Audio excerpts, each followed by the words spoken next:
Hey guys, welcome back to our restoration project. So today we're going to move on to part 2 of our transmission segment.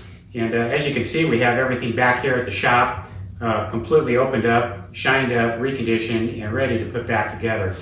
So plan A didn't exactly work out for us like I had hoped. Originally what we intended to do was take our transmission to Einmalig in Huntington Beach and have their technician kind of work with us and taking it apart and explain some of this as it needs to come apart and go back together. But unfortunately, between the technician's schedule and my schedule and the distance involved, we just really weren't able to put that together the way I hoped. So in a way that we could bring it to you, you can see everything that's going on here. But if you do need a transmission and matching numbers is not a critical thing for you, give Brian a call at Einmalig. He's got plenty of beautiful rebuilt transmissions in there, 4-speed, 5-speed, 915s, whatever you need, Brian will take care of you.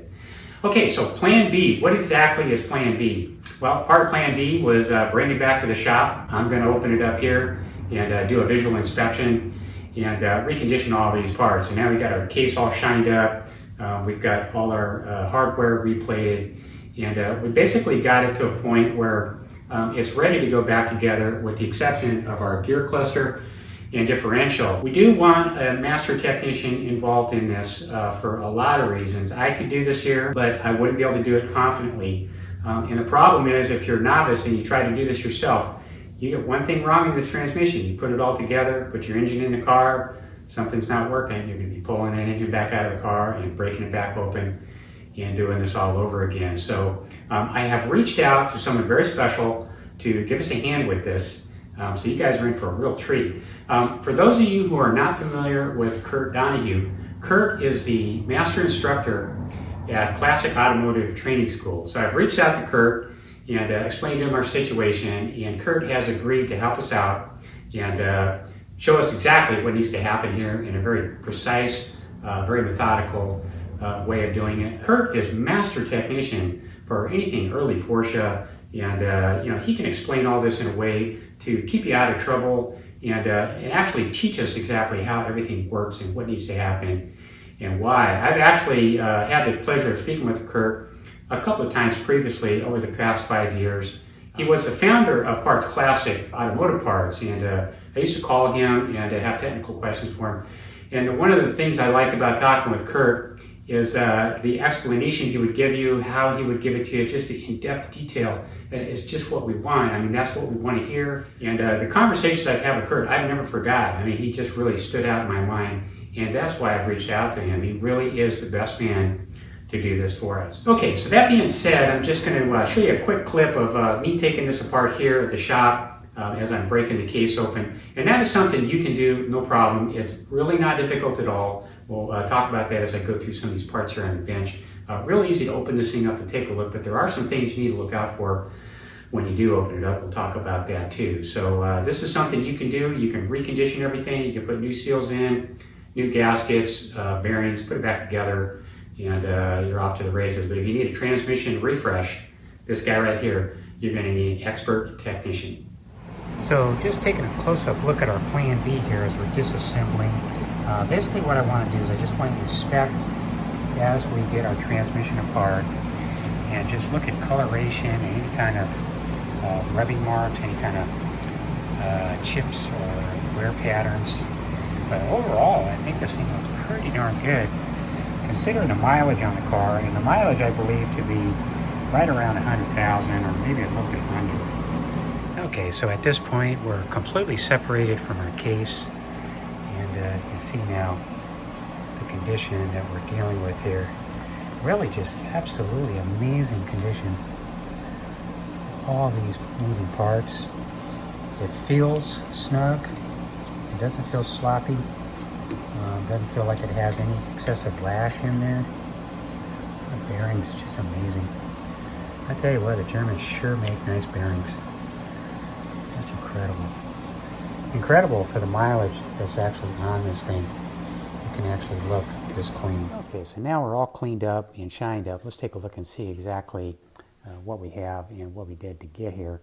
So taking a look at the inside of our transmission casing, we can see the actual color and sheen of the aluminum finish.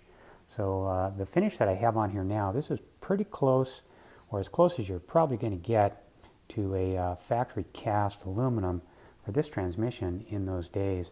I mean, most transmissions now are a little bit dulled down. It's not like they use some kind of a blended alloy to put them together, but this would have been a real shiny piece coming out of the mold.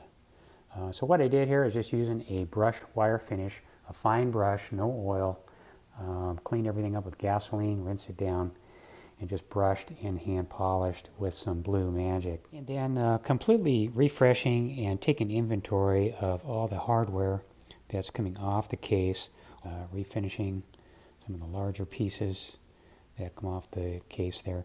And then our axle flanges, POR 15, clean those up. And looking at the polished edge there that rides the seal, these look to be in good reusable condition. So if you had an actual ridge around that polished area that you could catch your fingernail in, then you'd probably have to replace those. But actually we're just shined up there. I think we'll have no problem reusing those. And then we come over here to our studs. I pulled all the studs out of the case, cleaned them up, re-blackened them, and re-oiled. So these are ready to reinstall. And then looking at our differential here and reverse gear set. Reverse gear set looks to be in really good condition. Thrust needle bearings in really good shape. And washer. That washer and thrust needle bearing, that will fall out when you take your case apart. So you'll have to be looking out for that. And then the needle bearings and spacer for the reverse gear set seem to be in very good condition. All our gears seem to be fine. I don't see any excessive wear on anything internally and externally here. The one thing I do see is on our outer tapered bearings. They appear to be a little bit stretched out and a little bit shot, so we're definitely going to be replacing those. Our old seals pulled out of there, they're about as hard as a rock, so we're going to replace all our seals and replacing the seals and gasket set with a set from Porsche. And then our shift rod here, this looks to be in really good shape. One of the things that could be wrong here is it could be bent, so we appear to be in pretty good shape with that one.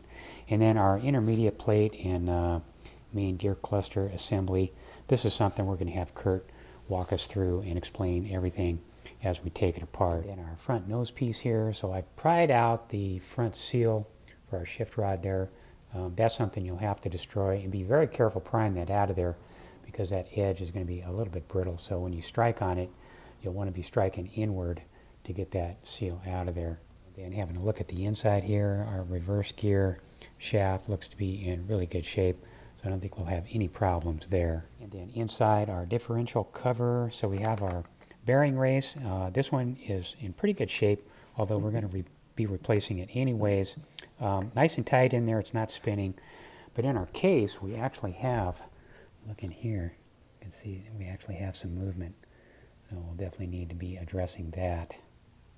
So just briefly talking about how we get this apart, all I did was pull out the axle flanges. They come out with one stretch bolt. Your axle flanges will pull out. Your side cover will be removed. The differential will plop right out of there. Nothing difficult to get that out of there at all. We'll be undoing our front nose cone. Once that's undone, you can pull everything straight out.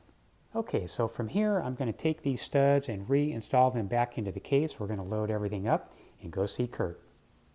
Okay guys, so we're over here at the Jedi Master Shop, and for those of you who are not familiar with Kurt, go ahead and introduce yourself and tell our audience a little bit about your background. Okay, well, Mike, I've been working in Porsche for about the last 32 years. I started my apprenticeship for a Porsche dealer in Sydney, Australia in the late 1980s.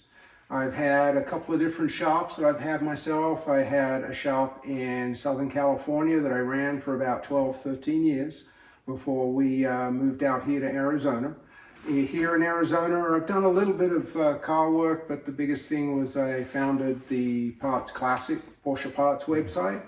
Did that for about 12 years until moving into the Klassik automotive training. Well, we appreciate you helping us out with our project.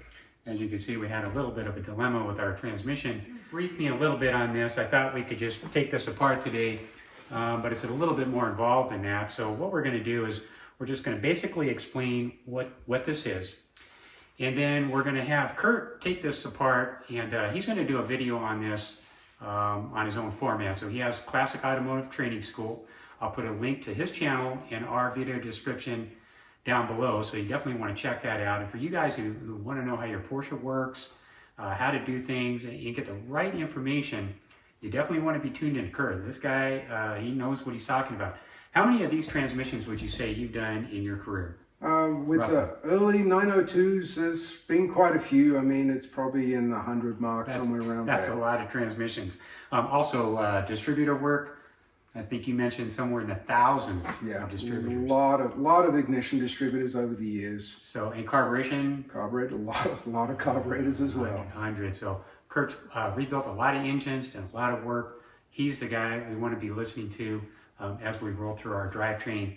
So, we're going to be working with him on this, and we're going to be bouncing back and forth a little bit from my channel to his channel and just take you through the whole process. So, when we're done with this, you will understand completely how everything works, the right way to put it together, what to look out for, what's worn, what's not worn, and keep you out of trouble. Okay, so what you've got here, Mike, is pretty much the heart of the transmission.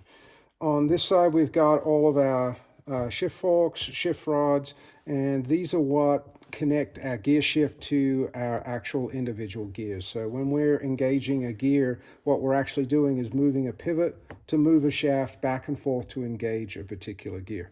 Now, one of the first things that I'm kind of looking for, I'm just going to flip this over. When I first get a intermediate plate out with all my gear shafts assemblies, is I'm looking in here at my synchros and my dog teeth.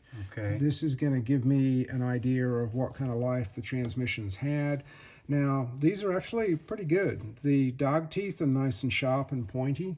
When these are worn out, these will actually be flattened off on that little tooth right there. The other thing I'm looking at is the synchros. The synchro, when it becomes worn, will actually get a polished mark on it. Okay. And all of these are actually looking fairly decent. I mean, we won't know 100% until we get everything apart and take a look in here, see what condition they really look like. There's also some things that I can't see. So these are our sliders right here. I'm actually going to move this one. It's easier to move. Our sliders are what actually engage on the gear, and they are moving back and forth like this. The amount of pressure that they put on the synchro is controlled by a centerpiece that's ground out, and there's kind of like a bump in there. So as you go to select a gear, this is going to apply pressure to the synchro ring. It's going to slow that gear down to the same to match the shaft speeds, and it's going to allow you to select. So we can't see that wear until this actually physically comes apart and everything gets cleaned. Okay. But on a first look, bearings don't look too bad. I mean, there's what I'm looking for here is usually scoring or any kind of heavy marks. Any kind of problems with the race? Yeah, the races will eventually, like if this is a brass race and if you've got a really high mileage transmission, you will sometimes see where this roller will actually slide back and forth. Okay. But these actually don't look too bad. So you would say at approximately 100,000 miles, there's a very high likelihood that this has been apart before and had some parts replaced. I would, yeah, I would not expect a transmission with 100,000 miles to look as good as this. So okay. I'm sure somebody's done something. Okay. And then when we were talking on the phone, you mentioned about the intermediate plate and the bearings in there, which could be a problem with these transmissions. So what's going on with those? Yeah, so this is your intermediate plate right here. And inside here we have two what's called annular bearings. And these control the end thrust or the end float of the gear sets. That means back and forth like this. So with these, if these bearings are worn, what will happen is this will actually move back and forth while you're using the transmission, which will accelerate wear on your gear teeth, on your pinion and crown wheel, and will eventually lead to a catastrophic failure. So typically when I'm in here, I'm pretty much always replacing those two bearings. Okay. I also want to look and see if they've been spinning in this intermediate plate.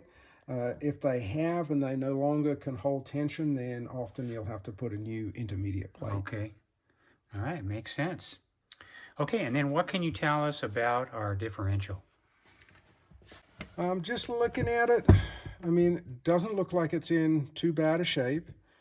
I know we looked at some of the outer races. One of them had maybe come loose in the transmission case, and I was able to push it out with my fingers, so we'll have to look a little bit deeper into that.